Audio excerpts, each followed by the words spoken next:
Have any of you seen the ads coming out for the new iPhone? There's actually a few. It's kind of confusing, but this one is really cool. Now it costs $1,000, but I hear the batteries are included, so that's a good thing.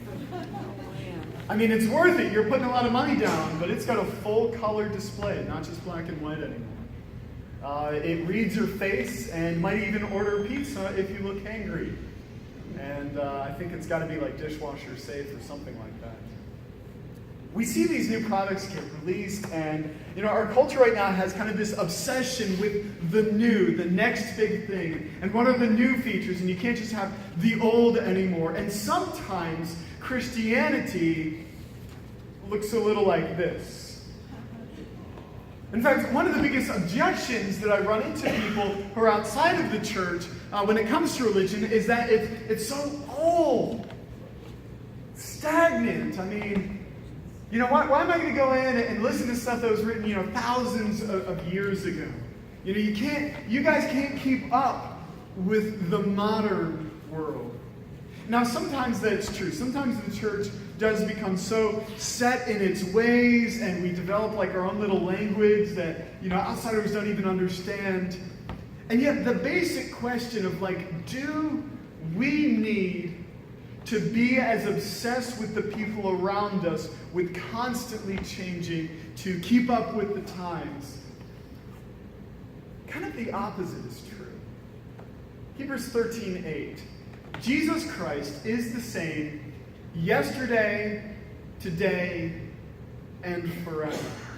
Now, pretty much any other area, again, of the world that we live in, people would view that as a very negative thing. You come to church and you hear the same thing, essentially, that's been preached for 2,000 years.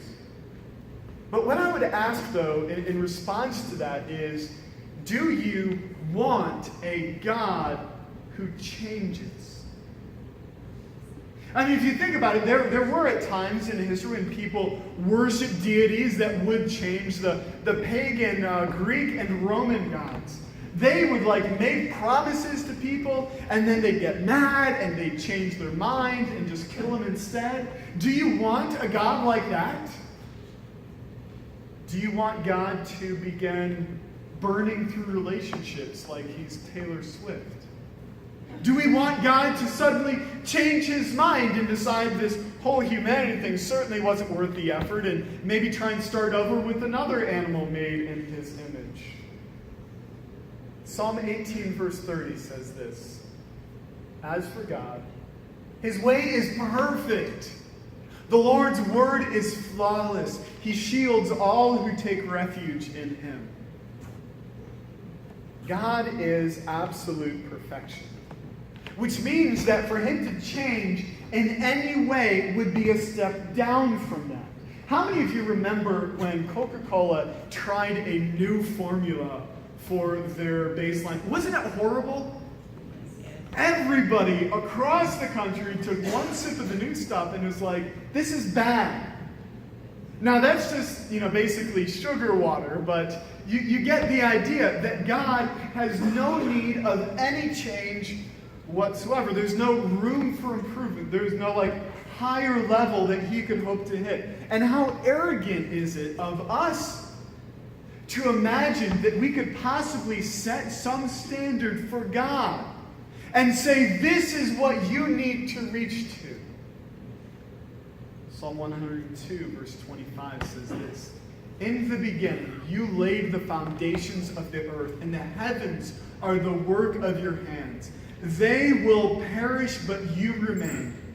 They will all wear out like a garment. Like clothing, you will change them, and they will be discarded. But you remain the same, and your years will never end." And so the songwriter here takes God and compares him to what to them and to us seems like it will never change, the very passage of the stars in the sky. And he said, that's just going to be like old clothing. Eventually it will wear out, and yet God, you will remain unchanged. I don't know about you, but my closet looks something like this. I've got kind of two sections for my shirts. I've got the newer shirts, and then On the other side, I've got the older shirts, like the work shirts that I don't mind getting dirty. And all of them are in this slow journey, sometimes helped by Sarah, from one side of the closet to the other. And that's the point of no return. There's no going back. And the songwriter describes the entire universe as wearing out, wearing thin. And yet God remains unchanged. Can I remind you today that Jesus was there at the birth of our star in the sun?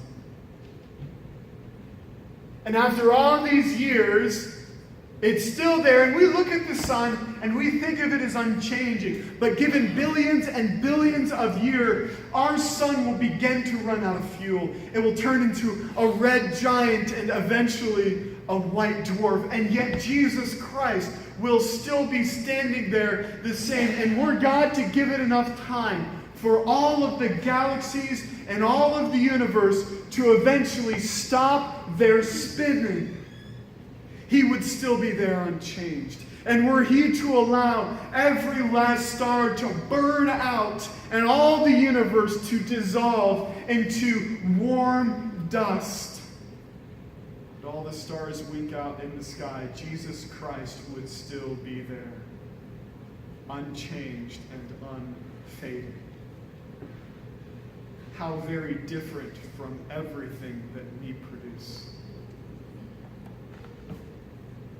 See, the culture around us will change. All your favorite shows will end one day. You'll watch them on reruns, and eventually the reruns will end. And a new generation will come along and make fun of your values. And if you are of that generation, understand that the same thing will happen to you. They'll make fun of your music, and all of your fashionable choices today will look like this. Seriously, the 80s, what was going on? But we laugh at this, and yet I know that today, my generation will look the same. They'll look at us and be like, why was everybody wearing beards? And what was the deal with skinny jeans? It seems fashionable now, but it so quickly looks ridiculous. Consider phrenology. 200 years ago, this was breaking science. They determined that they could feel the lumps on your head and determine your personality and your tendency to commit crimes by that. I don't know what they would have done with my head. I've got just horrible lumps going on. Yet what makes us think that we have somehow arrived today? And that our understanding of the world is so perfect now that in 200 years, future generations won't look at us the same way. Within 10 years, that new iPhone that everybody's dropping all this money on, in 10 years it's going to end up in the trash. Just like the Blackberries did. Just like all of our new shiny things will eventually wear out and be thrown away. In fact, I think the only thing of lasting duration that we produce at all anymore has got to be styrofoam cups, because those things will be around forever. And yet, even, again, styrofoam cups will dissolve, and God will be the same. Psalm 18, it says, not only that God is perfect and unchanging, but He is a refuge for us. Psalm 18:2, the Lord is my rock, my fortress and my deliverer. My God is my rock in whom I take refuge, my shield and the horn of my salvation, my stronghold.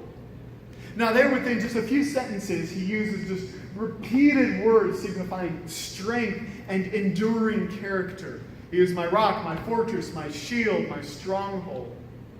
Now these two ideas are very important together.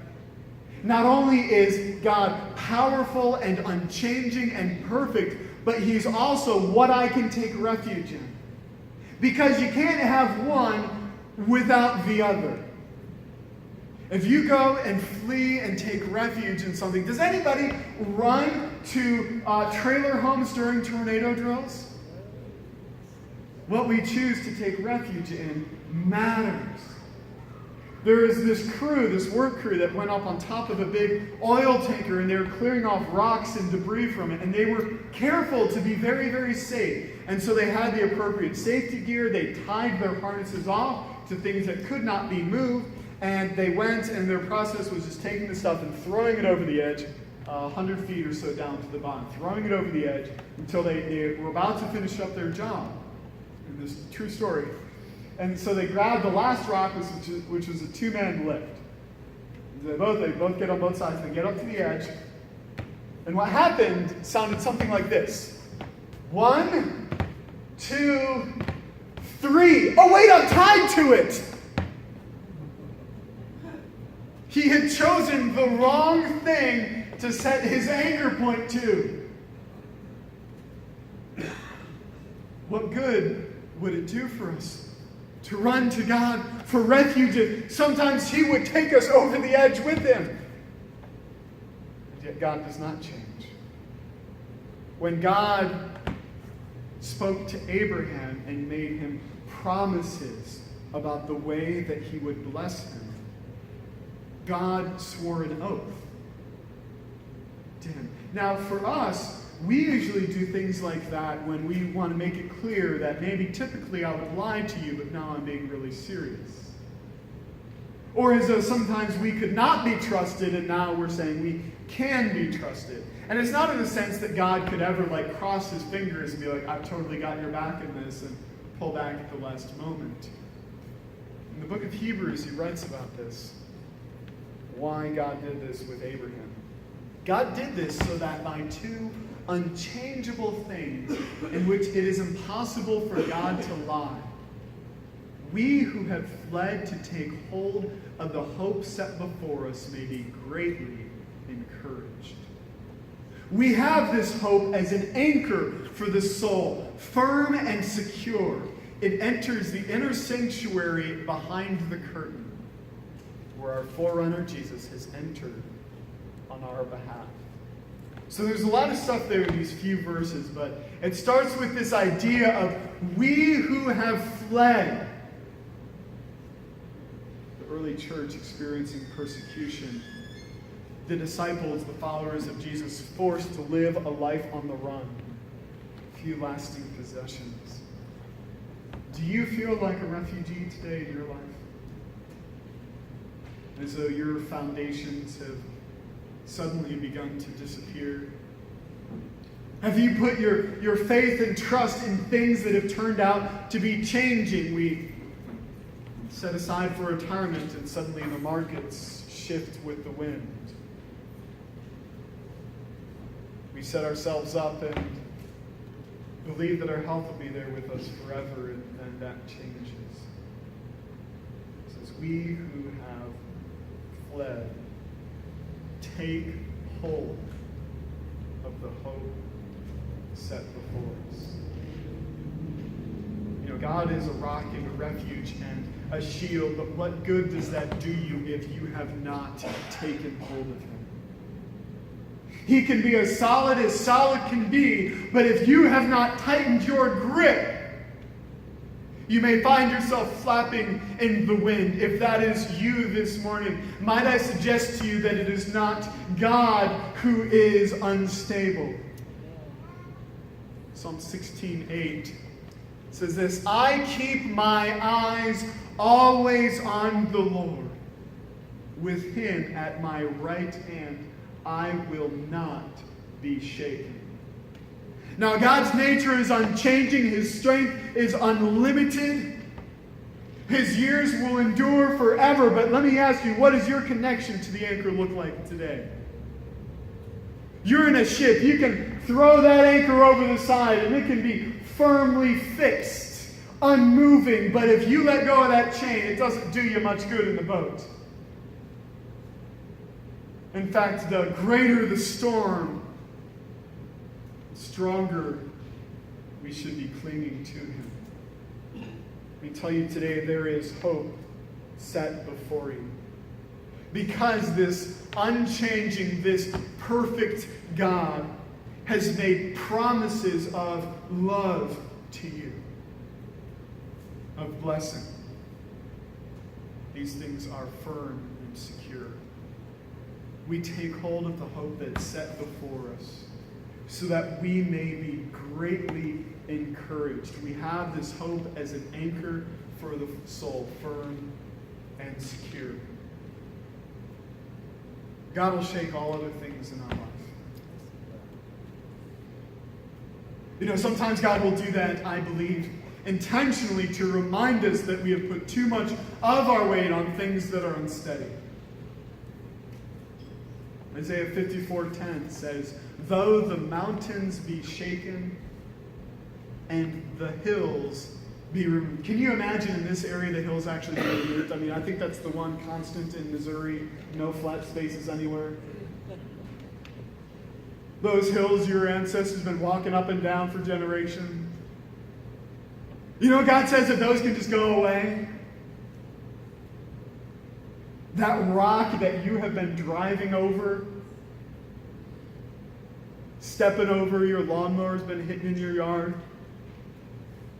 Compared to him, that's shifting sand.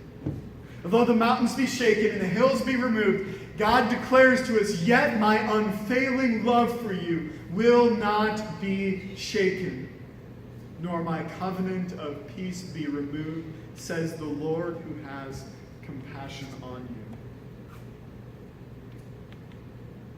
Though you lose all else in your life, though everything else bends and breaks, God says that his care, the peace that he promises us, cannot be removed. And this is possible. At the end of that section, it says that this hope that we cling to is not just the general idea of there being a God out there. Because I run into a lot of people who will say, "Oh, I believe in the good Lord." And they might agree with everything that I've said up until this point, but for them it is a distant figure in their life. Like somebody saying, "Oh, I believe there's a tornado shelter in St. Louis. What good does that do me when the sirens ring tonight?" This hope enters the inner sanctuary behind the curtain. Now he's talking here about the temple, and in the temple there were different areas that only certain people could enter. And the innermost of these areas that was only entered once a year was separated off by a curtain, the Holy of Holies, where the presence of God was. And here it says that our forerunner, Jesus, has entered on our behalf, which is interesting because in his earthly life, Jesus visited the temple, but it is never recorded that he went into the Holy of Holies in Jerusalem. Jesus went instead before the very throne of God, that the Holy of Holies was just a pattern, a faded copy here on earth. And it says that he's entered into the presence of God on our behalf. And there he stands for you today. He brought his sacrifice, his blood shed for us, not like the priests who have to go in there every year. Jesus did it once for all. And that is the basis of God's promises to you. Now this must be, again, something that we take hold of. What good does it do you to say there and agree that yes, God is eternal, and he is powerful, and he is unchanging in his love if you sit distant from him? I was talking to a student this past week who said the following words to me: "I want to be saved. I don't feel as though I deserve it." we keep ourselves distant from him. Or we're like those young children that make a mess in the kitchen. And do they run to us first, parents?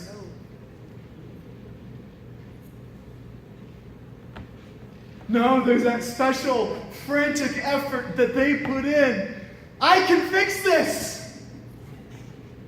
It's a gallon of milk on the floor. I can make it go away. They won't notice the curtains missing. And by the time they come to us, we tell them the same thing. Why didn't you come to me earlier? Why did you think that you could do this on your own? Why did you allow your fear to hold you back? And I think sometimes that God, when we appear before him on the final day, might just sit there and play some recordings of our own voice overlaid against our own decisions. And he might play those words back to us and say, my child, why did you wait so long? In those hard times in life, saying, I can fix this on my own. I can handle this. I can hold myself together. Why did you think you could do that on your own when I'm right here? Why did you go through that pain by yourself instead of reaching out to me? And if it's you that this morning, his hand hasn't drawn back.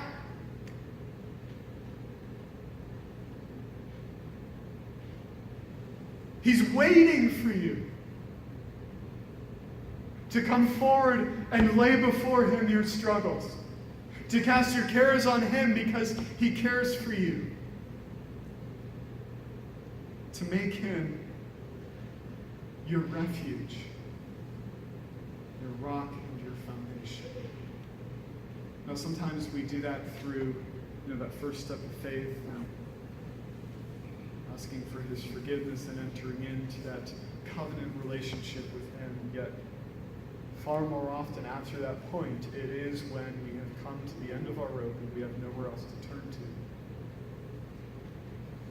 that he promises to carry us through the hard times. We have the assurance that he's been doing this since the beginning of the universe, and he will be doing it for all eternity to come. Let's pray.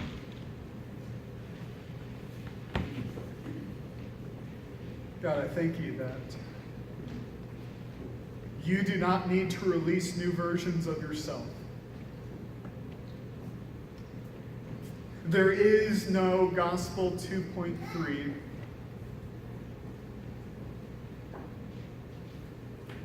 That because you are unchanging,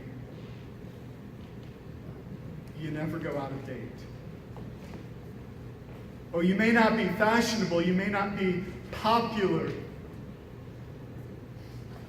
yet all those things that we esteem will crumble to dust. And there you are, unchanging in your love to us. God, help us to fully take hold of the hope that you set before us. In Jesus' name, amen. 1 John 2:17 says this: the world and its desires pass away, but whoever does the will of God lives forever.